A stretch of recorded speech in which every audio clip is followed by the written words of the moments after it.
अस्सलाम वालेकुम, मैं हूं फ़ाहद शराजी, फूड टेक्नोलॉजिस्ट। आज बात करते हैं एक अहम एग्रीकल्चर कम्योडिटी राइस की, जिसके एक्सपोर्ट पे इंडिया ने कुछ दिन पहले ही पाबंदी लगा दी है। और इस पाबंदी का नोटिफिकेशन मिनिस्ट्री ऑफ कॉमर्स ने जारी किया। और मिनिस्ट्री ऑफ कॉमर्स के नोटिफिकेशन जारी करने के बाद इंडिया की जो मिनिस्ट्री ऑफ फाइनेंस है उसने भी एक नोटिफिकेशन जारी किया, जिसमें इंडिया के टॉप एक्सपोर्टर्स को कहा गया कि वो अगर इंडिया की जो बैन वराइटीज़ हैं, राइस वराइटीज़, इंडिया ने तमाम, याद रहे, इंडिया ने तमाम वराइटीज़ पे बैन नहीं लगाया, बल्कि 100% ब्रोकन राइस और रा वाइट नॉन बासमती वराइटीज़ के ऊपर बैन लगाया है। इसके अलावा जो बासमती वराइटीज़ हैं और नॉन बासमती पार बाइल्ड वराइटीज़, उनकी एक्सपोर्ट आप फ्रीली कर सकते हैं। जो इंडिया का एक्सपोर्टर है वो फ्रीली उसे एक्सपोर्ट कर सकेगा। बट मिनिस्ट्री ऑफ फाइनेंस ने ये कहा कि अगर कोई एक्सपोर्टर स्टिल 100% ब्रोकन राइस को या फिर नॉन बासमती वराइटीज़ को एक्सपोर्ट करना चाहे तो वो गवर्नमेंट ऑफ इंडिया को 20% इजाफी टैक्स या इजाफी ड्यूटी पे करेगा, तो उस सूरत में वो एक्सपोर्ट कर पाएगा।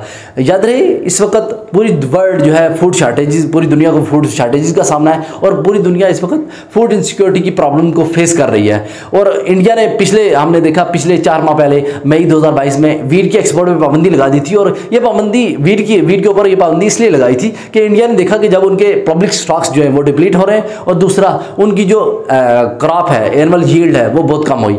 ये वीट की जो एनुअल यील्ड थी 2022 की, वो इसलिए कम हुई थी क्योंकि साउथ एशियन रीजन जो है, इंडिया और इंक्लूडिंग पाकिस्तान, इंडिया और पाकिस्तान दोनों में हीट वेव की वजह से जो एनुअल वीट की जो यील्ड थी वो बुरी तरह मुतासर हुई, क्योंकि हीट वेव की वजह से पूरी प्रॉपर तरीके से यील्ड वो मिल ना पाई और क्रॉप भरपूर फसल ना दे पाई।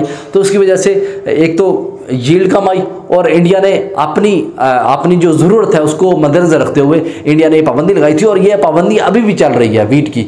तो अब ये सूरत हाल आ गई है कि इंडिया ने अब राइस के ऊपर भी एक्सपोर्ट पे भी पाबंदी लगा दी। और ग्लोबली अगर इस चीज़ को देखें, कि इस पाबंदी को देखें, तो ग्लोबली बहुत ख़तरनाक है ये, क्योंकि पूरी सप्लाई चेन जो है वो डिस्टर्ब हो जाएगी। अफ्रीकन कंट्रीज़ हैं, उनके लिए ये बहुत अलार्मिंग सिचुएशन है, क्योंकि अफ्रीकन कंट्रीज़ का ज़्यादातर हिसार इंडिया के ऊपर होता था। इंडिया से ब्रोकन राइस जो था वो अफ्रीकन मार्केट्स में ज़्यादा था।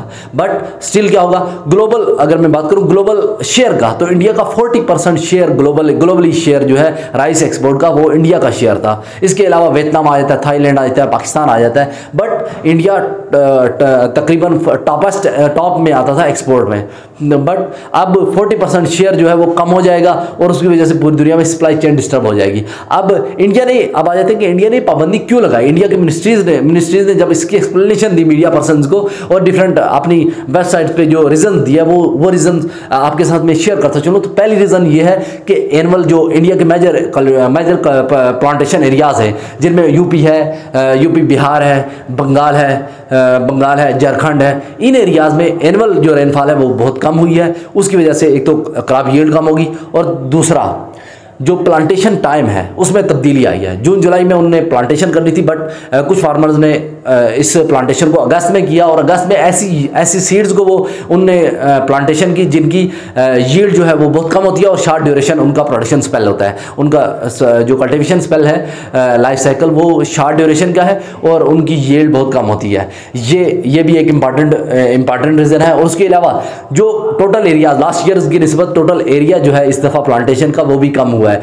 वो 4.29% इस दफ़ा कम है। इस चीज़ को भी गवर्नमेंट ऑफ इंडिया ने देखा। इसके अलावा जो रीजन्स हैं उनमें जो इंडिया के मेजर एरियाज पंजाब और हरियाणा है, उनमें एक ऐसा वायरस ने अटैक किया फसल को, क्रॉप्स को। ऐसा वायरस अटैक अभी भी कर रहा है अटैक, कि वो प्लांट जो पैडी प्लांट है उसके साइज को स्टैंडर्ड साइज तक नहीं पहुंच पाता वो, बल्कि वो प्लांट जो है वो डिवार्फ हो जाता है।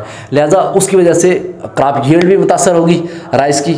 और एक इम्पॉर्टेंट चीज़, इंडिया ने अपने जो लोकल सेक्टर्स हैं, लाइफ स्टॉक सेक्टर और पोल्ट्री सेक्टर, इसको बूस्ट अप करने के लिए इंडिया ने ये स्टेप लिया है। और इस स्टेप का दुनिया पे काफ़ी इम्पैक्ट जो है वो बहुत बुरा पड़ेगा, क्योंकि इंडिया काफ़ी अफ्रीकन कंट्रीज़ को तो इंडिया ने तकरीबन यूँ समझे इंडिया ने ग्रैब किया हुआ था। बट अब अफ्रीकन कंट्रीज़ को सब्सटीट्यूट भी देखेंगे। अब सब्सटीट्यूट ढूंढने में उन्हें प्रॉब्लम होगी और पूरी मतलब सप्लाई चेन जो ऑलरेडी सेट थी वो अब डिस्टर्ब हुई है। है इंडिया की इस बैन की वजह से। स्पेशली एक अहम इंपॉर्टेंट चीज़ वो ये है कि इंडिया में इथेनॉल ब्लेंडिंग स्कीम चल रही है। इंडिया ने इस स्कीम को भी डेवलप करने के लिए, स्कीम को बूस्टअप करने के लिए ये पाबंदी, क्योंकि इथेनॉल की प्रोडक्शन जो होती है वो 100% ब्रोकन राइस से होती है और 100% ब्रोकन राइस से इथेनॉल प्रोड्यूस होता है।